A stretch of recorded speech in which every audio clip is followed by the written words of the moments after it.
والذین یقولون ربنا اصرف عنا عذاب جہنم ان عذابها کان غراما انها ساءت مستقرا و مقاما۔ عزیز بھائیوں، معززات، ماؤں اور بہنوں، جہنم اللہ نے نافرمان، گناہ گار، کافر، اللہ کے ساتھ شرک کرنے والے، اللہ کا انکار کرنے والے لوگوں کے لیے تیار کی ہے۔ اس جہنم سے ڈرنے والے راتوں کو جاگتے تھے، اس جہنم سے ڈرنے والے وہ اپنا سب کچھ چھوڑ کر اللہ کے سامنے گڑ گڑاتے ہوئے اور دعائیں کرتے ہوئے راتیں گزارا کرتے تھے۔ اگر اپنے جو اسلاف ہیں ان کے حالات کو دیکھیں تو لگتا تھا، ایسے لگتا ہے کہ جیسے جہنم صرف انہی کے لیے بنی تھی۔ جتنا وہ ڈرا کرتے تھے، جتنا اس جہنم سے وہ اپنے رب سے پناہ مانگتے تھے، اس جہنم کے عذابوں کی وجہ سے جتنا ان کی آنکھوں سے آنسو جاری ہوتے تھے، بہت ڈرتے تھے۔ وہ تو اگر کوئی ایسے حالات بن جاتے، ظاہری دنیا میں کوئی کیفیت ایسی بن جاتی جس میں آگ نظر آ رہی ہوتی تھی، تو ان میں سے کتنے ایسے تھے کہ وہ وہاں رو رو کے غشی کھا کر بے ہوش ہو کر گر جایا کرتے تھے۔ جناب عبداللہ بن مسعود رضی اللہ تعالی عنہ کے بارے میں امام ابن رجب حنبلی رحمہ اللہ نے اپنی کتاب التخویف من النار میں کافی سارے واقعات لکھے ہیں، اور باقاعدہ حوالوں کے ساتھ فرماتے ہیں کہ جناب عبداللہ بن مسعود رضی اللہ تعالی عنہ لوہے والوں کے پاس سے گزرے۔ انہوں نے بٹی جلائی ہوئی تھی، اور اس وقت جو بٹی جلاتے تھے پھر اس میں وہ پھونک مارتے تھے یا وہ اس کو چلاتے تھے، جس کی وجہ سے آگ جو ہے وہ شعلے اس کے تیز ہوتے تھے، اس کے شرارے جو ہے وہ باہر نکلتے تھے۔ تو جناب عبداللہ بن مسعود رضی اللہ تعالی عنہ اس بھٹی کی آگ کو جو کہ بھڑک رہی تھی اس کو دیکھ کر زارو قطار رونے لگ جاتے ہیں اور ان پر غشی طاری ہو جاتی ہے۔ یہ دنیا کی جو آگ ہے، یہ آخرت کی جو آگ ہے وہ یاد کرواتی تھی۔ دنیا کی آگ انہیں آخرت کی آگ کو یاد کرواتی تھی۔ اللہ اکبر۔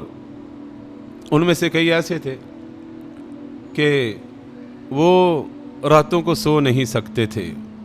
جب انہیں کہا جاتا کہ ایسا کیوں ہے، آرام کیوں نہیں کرتے، سوتے کیوں نہیں، جواب کیا ہوتا تھا کہ جہنم کی آگ جو ہے وہ سونے نہیں دیتی، جہنم کی آگ سونے نہیں دیتی۔ کتنا ڈرتے ہوں گے، کتنا ان کے دل میں اللہ کے عذابوں کا خوف ہوتا ہوگا۔ ہمیں تو پرواہ ہی نہیں ہوتی، ہم سے تو فرائض ہی پورے نہیں ہوتے، وہ تو نوافل اور اطاعت فرما برداری میں مزید اللہ کا قرب حاصل کرنے کے لیے وہ اس میں آگے ہوتے تھے۔ اس کے باوجود ان کا یہ ڈر ہوتا تھا۔ بعض ایسے ہوتے تھے کہ ان کے سامنے کھانا پڑا ہوتا اور کوئی آیت جو ہے ان کے پاس کوئی تلاوت کرتا جس آیت کے اندر جہنم کا تذکرہ ہوتا تو وہ زارو قطار رونے لگ جاتا اور اس کے آگے سے پھر کھانا اٹھا لیا جاتا، وہ کھانا نہیں کھا سکتا تھا۔ آج ہمارے انداز ہی بدل گئے دنیا کے۔ اللہ اکبر۔ ہمیں جہاں پہ نصیحت حاصل ہونی چاہیے تھی نا، وہاں پہ بھی ہمارے آنسو نہیں گرتے۔ جہاں پہ ہمیں آخرت یاد ہونی چاہیے نا، مثلا قبرستان ہے، آپ دیکھتے ہوں گے قبرستان میں بھی جا کے لوگ چپ ہوتے ہیں، قبرستان میں جا کے لوگ آنسو بہاتے ہیں۔ قبرستان جا کے بندہ بیٹھ جائے اور وہ کسی کا جنازہ پڑھنے کے لیے گیا ہو تو وہ یہ سمجھے کہ یہ جنازہ میرا ہے، یا کم از کم یہ سمجھے کہ بھئی میں آج یہ میرا بھائی جو ہے اس کو میں آج اللہ کی سپرد کرنے آیا ہوں، الوداع کرنے آیا ہوں، تو کل کلام مجھے بھی یہاں پہ لایا جائے گا اور اس پر تھوڑی دیر کے لیے وہ کیفیت طاری ہو جائے، وہاں پہ نظر نہیں آتا، بیٹھے ہوتے ہیں۔ بعض بھائی تو ان کے بارے میں مجھے پتہ چلا ہے کہ وہ کہتے چلو یار چلتے ہیں ادھر جنازے پہ چلتے ہیں، چلو یہ ہوگا کہ کافی سارے ساتھیوں سے ملاقات ہو جائے گی۔ انا للہ، یعنی قبرستان جا رہے ہیں، جنازگاہ جا رہے ہیں، مقبرے میں جا رہے ہیں، اور سوچ کیا لے کے جا رہے ہیں کہ بہت سارے ساتھیوں سے کیا ہو جائے گی، ملاقات ہو جائے گی۔ اب ایسے لوگ، ان کو جہنم کا کیا ڈر ہوگا؟ اللہ کے رسول صلی اللہ علیہ وسلم، ام المؤمنین حضرت عائشہ صدیقہ اور دیگر صحابہ فرماتے ہیں کہ آپ صلی اللہ علیہ وسلم پورا منہ کھول کے ہنستے نہیں تھے۔ آپ صلی اللہ علیہ وسلم ہنستے نہیں تھے، اتنا نہیں کھولتے تھے کہ وہ آخر میں جو کوا ہوتا ہے زبان کے آخر میں حلق کے قریب وہ نظر آ جائے۔ اب صرف تبسم فرماتے تھے، مسکراتے تھے تھوڑا سا۔ کیوں ایسا تھا؟ آپ خود صحابہ کو فرماتے تھے کہ اگر تمہیں اس چیز کا پتہ چل جائے جس کا مجھے پتہ ہے تو تم پھر بہت تھوڑا ہنسا کرو اور زیادہ رویا کرو۔ زیادہ کیا آپ نے دیکھا تھا؟ جہنم کو دیکھا۔ آپ نے کس کو دیکھا تھا؟ جہنم کو دیکھا تھا میرے محترم بھائی۔ وہ جہنم اس لائق ہے کہ اس کے لیے رویا جائے، اللہ کے سامنے دعائیں کی جائیں، اللہ کے سامنے ہاتھ پھیلائے جائیں کہ یا اللہ ہم تجھ سے جہنم سے پناہ مانگتے ہیں، جہنم سے پناہ مانگتے ہیں، کیونکہ وہ انہا ساعت مستقرا و مقاما، وہ بہت بری جگہ ہے، بہت برا ٹھکانہ ہے۔ اللہ معاف فرمائے، قرآن میں آتا ہے نا، انہا ترمی بشرر کالقصر، کہ وہ اس طرح شرارے پھینک رہی ہوگی، چنگاریاں اس کی ایسے گر رہی ہوں گی، کأنہ جمالۃ صفر کالقصر، ایک بہت بڑا جو محل ہوتا ہے اس جیسا اس کا ایک شرارہ ہوگا، کأنہ جمالۃ صفر، گویا کہ وہ زرد اونٹ ہیں، بہت بڑے بڑے اونٹ، یہ وہ آگ ہے، اس کے جو چنگارے جو گریں گے العیاذ باللہ یوں سے ہوگا۔ آج دیکھا آپ نے، آپ ہمارے سامنے آگے آگ لگی تھی یہ پلاٹ میں، اللہ معاف، آگ ادھر لگی ہے اور مسجد کی یہ کھڑکیاں جو ہے نا یہ ٹوٹ گئی ہیں، اوپر والے پردے، حالانکہ آگ قریب نہیں آئی، آگ دور ہے، لیکن اس کی حرارت کی وجہ سے یہ اس مسجد کی کھڑکیاں جو ہے نا وہ کیا ہو گئی ہیں، ٹوٹ گئی ہیں۔ عزیز بھائیوں، اللہ کے رسول صلی اللہ علیہ وسلم نے آخرت کی آگ کے بارے میں کیا فرمایا کہ وہ اس سے کتنے گنا زیادہ ہے؟ 70 گنا زیادہ ہے تقریباً وہ آگ۔ اس سے صحابہ نے کہا یا رسول اللہ یہی کافی تھی، یہ دنیا کی آگ یہی ہوتی آگ، وہ اللہ نے جو جلانی ہے، فرمایا اس سے 70 گنا زیادہ اس کے اندر حرارت ہے، اور آگ ہی آگ ہے، اس میں گناہ گاروں نے رہنا ہے، فاسقوں فاجروں نے رہنا ہے، العیاذ باللہ۔ ان المجرمین فی عذاب جہنم خالدون، بے شک مجرم جو ہے وہ جہنم کی عذاب میں ہمیشہ ہمیشہ رہنے والے ہیں۔ اللہ نے اتنی سخت آگ بنائی ہے، اس کے بارے میں بندہ سوچے، کیا اس دنیا کی محبت میں گرفتار ہیں، دنیا کی آسائشیں چاہیے، دنیا کے جناب وسائل چاہیے، دنیا کی سہولتیں، اس کے پیچھے انسان بھاگ رہا ہے۔ میں کبھی سوچتا ہوں کہ شکر ہے اللہ کا ہم اس دور میں پیدا ہوئے ہیں، اگر اللہ کے رسول صلی اللہ علیہ وسلم کے دور میں پیدا ہوتے تو کیا ہوتا ہمارا عالم۔ صحابہ کیا کہتے ہیں؟ کہتے ہیں ہماری یہ جو صفیں نا، آج تو بڑی اعلیٰ عمدہ قلین کی صفیں بچھی ہوئی ہیں نا، صفیں ان کی کیا ہوتی تھی؟ کیا ہوتی تھی؟ نہیں چٹائی نہیں، کنکر ہوتے تھے، کنکر، کنکریاں ہوتی تھی ان کی، یہ صفیں جو ہے نا وہ کنکریوں کی بچھی ہوتی تھی۔ صحابہ کہتے ہیں ہم گرمی میں اس پر سجدہ نہیں کر سکتے تھے، کپڑا رکھتے تھے اپنا، اس کو اپنی پیشانی کے نیچے رکھتے تھے، پھر سجدہ ہوتا تھا۔ ادھر تو ہمارے نخرے نہیں ختم ہوتے۔ اور میں جی اس مسجد میں گیا تھا، ادھر پنکھا نہیں چل رہا تھا، میں اس مسجد میں گیا تھا اس میں اے سی نہیں چلا ہوا، میں اس مسجد میں گیا تھا اس میں ٹھنڈا پانی نہیں تھا۔ یہ ہمارے اللہ معاف فرمائے عذر ہیں، یہ ہماری باتیں ہیں۔ اگر ہم اللہ کے رسول صلی اللہ علیہ وسلم کے زمانہ میں ہوتے تو ہمارا کیا ہونا تھا؟ یہ حقیقت ہے میرے محترم بھائیوں. اور چھت کیا ہوتی تھی؟ رات کو بارش ہوئی تو اللہ کے رسول صلی اللہ علیہ وسلم صبح نماز پڑھائی تو اس بارش کے کیچڑ کے نشانات آپ صلی اللہ علیہ وسلم کے ناک اور پیشانی پر تھے. یہ حالات تھے.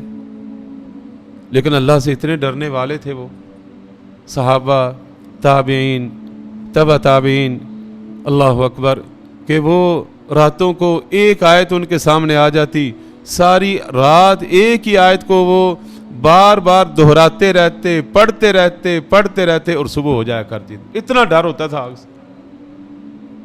اور جو سلف صالحین میں سے ہمیں واللہ پرواہ ہی نہیں ہے. کتنے ایسے ہیں کہتے ہیں میرا دل کرتا ہے میں چوکوں چوراہوں میں میناریں بنواؤں. مینار سمجھتے ہیں جس طرح مسجد کے مینار ہوتے ہیں، میناریں بلند جگہ، اور ہر مینارے پر میں نوجوان جن کی آواز بلند ہو ان کو ان میناروں پر چڑھاؤں اور ان کو صرف یہی کہوں کہ لوگوں کو کہو النار النار، اور لوگوں اپنے آپ کو آگ سے بچا لو، لوگوں اپنے آپ کو آگ سے بچا لو. میرا دل کرتا ہے. وہ اس حقیقت کو سمجھے ہوئے تھے. تو مذاق، مسجد میں آ کر بھی مذاق، اور جناب بازار کے اندر بھی مذاق، گھر کے اندر بھی مذاق، سوشل میڈیا پہ بھی مذاق. ہم نے کوئی آخرت کو سمجھا ہی کچھ نہیں. یا ایھا الذین آمنوا قوا انفسکم واہلیکم نارا وقودھا الناس والحجارہ. اے ایمان والو، اپنے آپ کو، اپنے بچوں کو، اپنے گھر والوں کو جہنم کی آگ سے بچا لو. وقودھا الناس والحجارہ. آگ کا ایندھن کیا ہے؟ جس سے آگ جلائی جاتی ہے اس کا ایندھن کیا ہے؟ اللہ اکبر. اس کا جو ایندھن ہے وہ لوگ ہیں. لوگوں کے ڈالنے کی وجہ سے جہنم میں، لوگوں کو پھینکنے کی وجہ سے وہ آگ ٹھنڈی نہیں ہوگی بلکہ کیا ہوگی؟ مزید بھڑکے گی، کیونکہ لوگ اس کا ایندھن ہیں. لوگ اس کا ایندھن ہیں. ایندھن اس سے مزید بھڑکے گی. العیاذ باللہ، استغفر اللہ. کلما نضجت جلودہم بدلناہم جلودا غیرہا لیذوقوا العذاب. جب کبھی ان کے چمڑے گل جائیں گے، سڑ جائیں گے، اللہ فرماتے ہیں بدلناہم جلودا غیرہا، ہم ان کے اور چمڑے ان کو لگا دیں گے.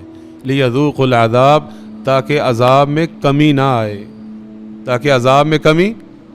یہ واللہ اللہ نے قرآن مجید کے اندر بار بار جگہ میں فرمایا بچ جاؤ جہنم کی آگ سے. جہنم بڑی بری جگہ ہے، اس کے عذاب بڑے ہی خطرناک ہیں. لیکن پرواہ نہیں کرتے بھائی. اپنی زندگی میں، اپنی عیاشیوں میں، اپنی جناب دنیا کی یہ جو سہولت ان کے اندر لگا پھر رہا انسان. بڑا خوش ہوتا ہے جناب میں اے سی والا کمرہ، میرے پاس جناب بل دینے کے لیے بھی 2 لاکھ موجود ہے اضافی، میرے پاس بڑے پیسے، مجھے کیا مسئلہ ہے؟ اور مسئلے میرے بھائی آگے بننے ہیں. واللہ مسئلے آگے بننے ہیں. جب بندہ اللہ کی عدالت میں جائے گا تو کوئی معمولی بات نہیں ہے. واللہ معمولی بات نہیں ہے. کلما نضجت جلودہم بدلناہم جلودا غیرہا لیذوقوا العذاب. کبھی اہل نار جو ہیں وہ اللہ کے سامنے درخواست پیش کریں گے، فرشتوں کو کہیں گے، مالک کو، جہنم کا جو دروغہ ہے اس کے سامنے درخواست رکھیں گے کہ جاؤ اللہ کے سامنے ہماری گزارش پیش کرو، درخواست پیش کرو. کیا؟ کہ ہم پر موت جو ہے وہ طاری کر دے. کیا جواب آئے گا؟ پتہ نہیں کب جواب آئے گا، کتنے سالوں بعد آئے گا. مجھے نہیں لگتا کئی ہزار سال بعد. وہاں کیونکہ ہمیشہ رہنا ہے. گناہ گاروں نے، اللہ کے دشمنوں نے، باغیوں نے، مشرکوں نے، کافروں نے کئی سال کے بعد جواب آئے گا. کیا جواب آئے گا؟ انکم ماکثون، تم نے یہیں پہ ہمیشہ رہنا ہے، یہیں پہ ہمیشہ رہنا ہے. آپ آگ سے نہیں نکل سکو گے. پھر ان کے مختلف جو ہے وہ جہنم کے اندر ان کی اللہ کے سامنے درخواستیں ہوں گی. ان میں سے ایک درخواست پتہ ان کی کیا ہوگی؟ کہیں گے چلو جہنم سے اب نکالنا تو نہیں، تو ایسا ہے یخفف عنا یوما من العذاب، صرف ایک دن عذاب ہلکا کر دو. ایک دن عذاب کیا کر دو؟ ہلکا کر دو. صرف ہلکا کر دو، ختم بھی نہیں، صرف ہلکا کر دو. فرشتے آگے سے کہیں گے رسول نہیں آئے تھے، رسول دلائل لے کر نہیں آئے تھے، اللہ کے بارے میں بتلایا نہیں تھا، اللہ کا تعارف نہیں کروایا تھا، جنت کا تعارف نہیں کروایا تھا، جہنم کا تعارف نہیں کروایا تھا۔ وہ کہیں گے بالکل آئے تھے، سارا کچھ بتلایا تھا۔ وہ کہیں گے پھر پکارو، اور تمہاری پکار اسی طرح بیکار اور بغیر کسی نفع کے تمہارے اوپر آ جائے گی، اس کا کوئی فائدہ نہیں ہوگا۔ تو میرے عزیز بھائیوں، اس آگ سے بچنے کی کوشش کریں۔ واللہ کئی سلف میں سے ایسے، وہی جو کتاب میں نے آپ کے سامنے عرض کی، اس کے اندر بہت سارے قصص لکھے ہوئے ہیں سلف صالحین کے۔ ایک عورت تھی، اس کا بیٹا تھا، اس کے پاس سے ایک اللہ والا گزر، رات کا وقت تھا تو وہ گزرا اور وہ قرآن کی تلاوت کرتا ہوا گزر رہا تھا۔ اللہ، اس وقت یہ ماحول ہوا کرتے تھے، گھروں کے اندر بھی یہ ماحول ہوتے تھے اور باہر بھی لوگوں کی زبانوں پر کیا ہوتا تھا؟ قرآن ہوتا تھا، قرآن کی تلاوت۔ وہ قرآن کی تلاوت کرتا ہوا ایک گھر کے پاس سے گزر رہا تھا تو گھر میں ایک نوجوان جو ہے اللہ والا، تقی نقی، اللہ اکبر، وہ مصلی پہ کھڑا تھا۔ اس نے قرآن کی اس آیت کو سنا اور بے ہوش ہو کے گر گیا اور اسی میں اس کی موت ہو گئی۔ اس کی والدہ صبح جب اس کے پاس سے وہ بندہ گزرا، کیا بنا؟ اس نے کہا کچھ نہیں، ایک بندہ گزرا تھا، جہنم کا اس نے تذکرہ کیا، جہنم والی اس نے آیت کی تلاوت کی تو وہ گر کے اسی کے اندر جو ہے وہ وفات پا گیا۔ واہ قتیل جہنم، میرا بیٹا تو جہنم کا مقتول ہے، جہنم نے اسے قتل کر دیا۔ یقین کریں ایسے تھے وہ، قرآن پڑھتے تھے اور قرآن کو پڑھنا تو اس قرآن کا پڑھنا ان پر ایسا اثر کرتا تھا کہ وہ بے ہوش ہو جایا کرتے تھے، وہ بے ہوش ہو جایا کرتے تھے۔ جناب عمر کے بارے میں آتا ہے رضی اللہ تعالی عنہ، وہ ایک جنازے میں گئے اور اس قدر اثر انداز ہوئے، تو اس قدر اثر انداز ہوئے، کہتے ہیں بیمار ہو گئے، لوگ ایک مہینہ تک ان کی عیادت کرتے رہے، پتہ کسی کو نہیں تھا کہ وجہ کیا تھی، سبب کیا تھا عمر کے بیمار ہونے کا۔ وجہ یہ تھی جہنم کی آگ کا خوف تھا۔ میرے عزیز بھائیوں، وہ ایسے تھے۔ اللہ کرے ہمارے دلوں میں بھی کوئی جہنم کا خوف، اللہ کے عذابوں کا خوف آ جائے اور ہم کوئی ڈرنے والے بن جائیں، اپنی اصلاح کرنے والے بن جائیں۔ عزیز بھائیوں، تیاری ادھر ہی ہے، تیاری میں نے اور آپ نے اس دنیا میں رہ کر کرنی ہے، آگے جزا سزا ہے۔ اس دنیا میں جو دار العمل ہے، عمل کی جگہ ہے، یہاں پہ تیاری ہوگی، آخرت میں کیا ہے؟ پھر جزا سزا شروع ہو جانی ہے۔ میرے عزیز بھائیوں، یہ تاک رات ہے، اللہ کو معلوم، شاید یہ لیلۃ القدر ہو۔ اللہ کے سامنے آنسو بہائیں میرے بھائیوں، اللہ کے سامنے دعائیں کریں، استغفار کثرت سے کریں۔ اللہم انک عفو تحب العفو فاعف عنی، کثرت کے ساتھ پڑھیں۔ کوئی پتہ نہیں، ام المؤمنین حضرت عائشہ صدیقہ طاہرہ مطہرہ رضی اللہ تعالی عنہ فرماتی ہیں، اگر میں لیلۃ القدر کو پالوں، کیا پڑھوں؟ تو آپ نے کیا فرمایا؟ اللہم انک عفو تحب العفو فاعف عنی۔ یہ دعا پڑھیں اور قرآن کی تلاوت کریں، ذکر اذکار کریں، دعائیں کریں اللہ تعالیٰ سے، اس کو ضائع نہ کریں۔ مذاق ایسی فضول بیٹھ کر مجلسیں لگا کر میرے بھائیوں وقت کو ضائع نہ کریں۔ وقت گزر رہا ہے، رمضان گزر گیا، رمضان تقریباً گزر گیا، بڑی تیزی کے ساتھ گزر گیا، اسی طرح یہ رات بھی گزر جائے گی۔ اور میرے عزیز بھائیوں، ہر آنے والا دن ہمیں اللہ کے قریب کر رہا ہے، ہر آنے والا دن ہمیں قبر کے قریب کر رہا ہے۔ اللہ کے لیے اپنا محاسبہ کریں، اپنا جائزہ لیں، اور میرے محترم بھائیوں، ہر شخص جو ہے اپنے آخرت کی تیاری کرے۔ اللہ ہم سب کو توفیق عطا فرمائے، اللہ ہمیں اپنی رحمت اور اپنے فضل سے اپنی جنت کا مہمان بنائے، اور اپنے فضل و کرم سے اللہ اپنے عذابوں سے ہمیں محفوظ فرما لے، جہنم سے اللہ ہمیں محفوظ فرما لے۔ ہم بڑے کمزور ہیں، اللہ تعالی ہم پہ اپنا خاص رحم فرما دے، رحم فرما کر ہمیں اللہ تعالی آخرت میں جو کامیاب ہونے والے ہیں ان لوگوں میں شامل فرما لے۔ ھذا واللہ اعلم وصلی اللہ۔